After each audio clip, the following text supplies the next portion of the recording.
Hello friends and colleagues. This video is an invitation and a short introduction to an event that will be taking place in the Trust soon. Sadly, it isn't a big party, just another Teams. But I hope that you'll join us because this is an important one. It's about us. It's about staff burnout and the impact of the pandemic, and it's about beginning our rehabilitation post-COVID. Now, I suspect I've already lost some of you. Those of you sticking with me might be rolling your eyes, maybe giving me the hand at the thought of this topic. If I could assess your response, I can imagine that a few of you might even be having a proper, full-on, rageful, tachycardic adverse reaction at the idea of a Schwartz roundabout staff rehab. I fully appreciate the sentiment of not having much time for this right now. Even at the best of times, a lot of us consider this sort of thing to be much too soft and fluffy. Existential, intangible rubbish. No thanks. I've got real work to do, all right? And of course, you are right. We are living in a lockdown, upside-down nightmare world.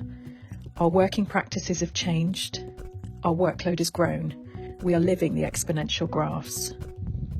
Moreover, we're healthcare workers. We're science folk, and it's science that we need to get us through this, not fluff. And again, you're right. So before you all switch off, I'm going to give you some science. Here, a solid chemical equation.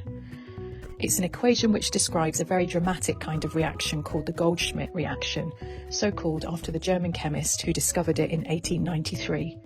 The equation describes what happens when you put iron oxide and elemental aluminium together. You need heat to start the reaction, but then the reaction itself is a thermite reaction, meaning that it generates incredible amounts of heat, enough to produce white, hot, molten iron. So it's a reaction that we use industrially for welding. And chemically, what happens is this.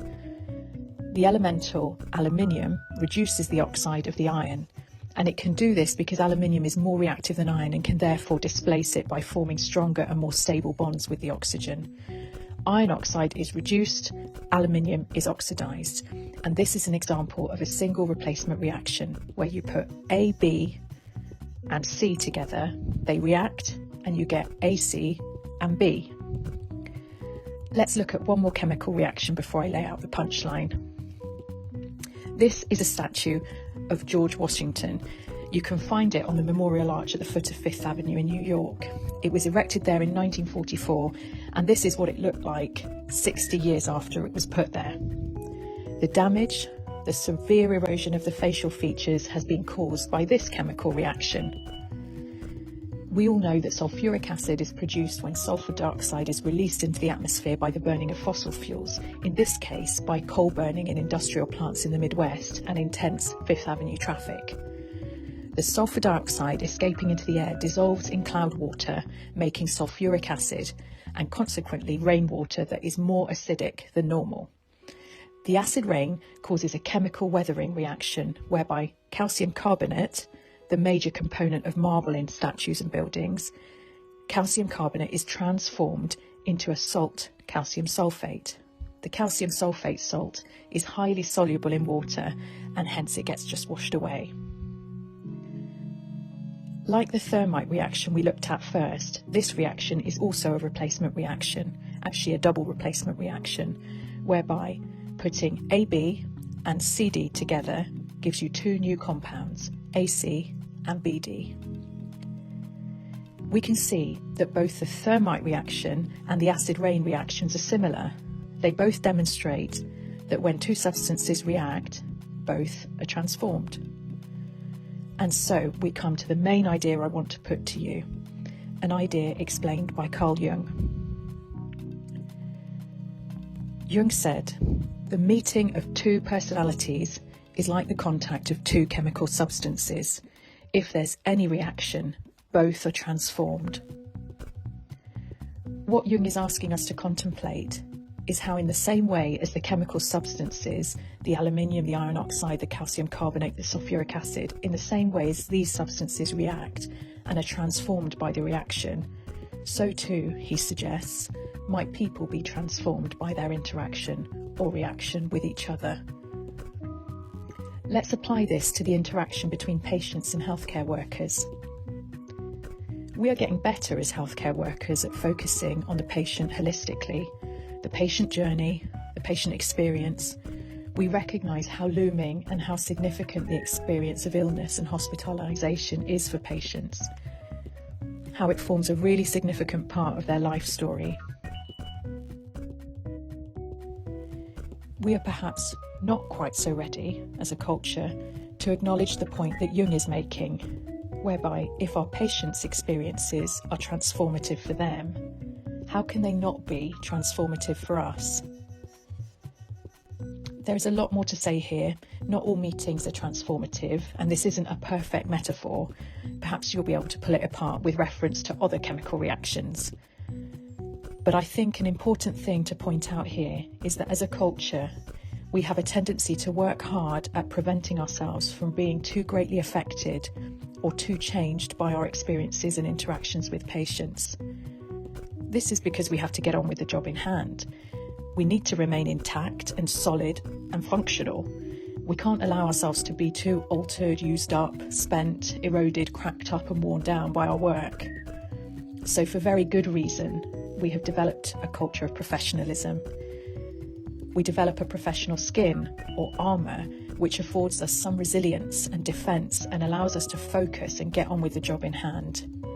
We permit ourselves a certain degree of professional detachment which allows us to remain focused, on track, be methodical, cool-headed, unflappable in a crisis and get the job that needs doing done well. We all recognise ourselves now, yes? So all this has evolved, built up within healthcare for very good reason. Trussed up in our armour, trussed up in our uniform, we are what we need to be, and most of the time this works very well. But we also have to be pragmatic and acknowledge that now isn't most of the time. We are living through surreal times. Our professionalism, our professional skin cannot possibly be thick enough. Even if we're the kind of healthcare worker whose skin is more like armour, everything is penetrable and the load on us has become extremely heavy. No one should feel surprised to find themselves cracking up a bit under the strain. And at this particular time in 2020-2021, there is something else to bear in mind, and it is this paradox, whereby just as the workload is growing and exerting bigger pressure on us, so too we find that the expectation of what we can cope with is also growing. Everyone is calling us heroes. We're being clapped, we're getting discounts and freebies, even free parking for a while. We see ourselves depicted everywhere, lauded and lionised as heroes and as angels.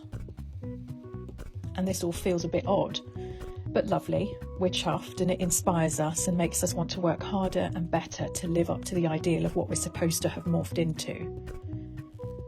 But the problem is, we are not superheroes or super sheroes. We don't have superhuman strength. We don't have superhuman stamina or power to heal or bend time. We're actually just people.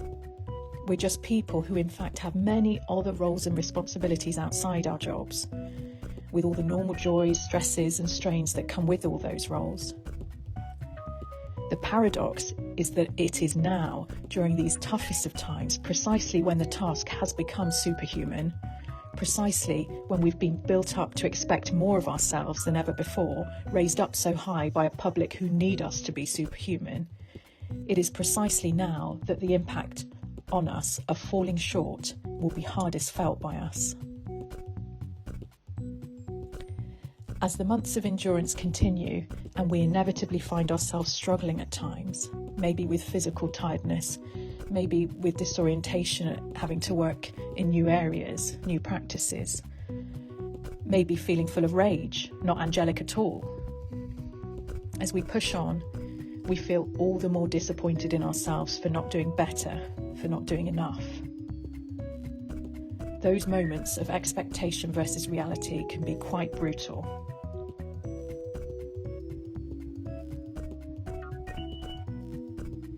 Okay, there is a lot more to be said on all of this, of course, but I want to suggest to you is that if any of this introduction has resonated with you, If you can see yourself in some of what I've said in any of these drawings, then please come to our Schwartz round. As a community, we'll make a start with untangling this mess together and begin our post-pandemic rehabilitation.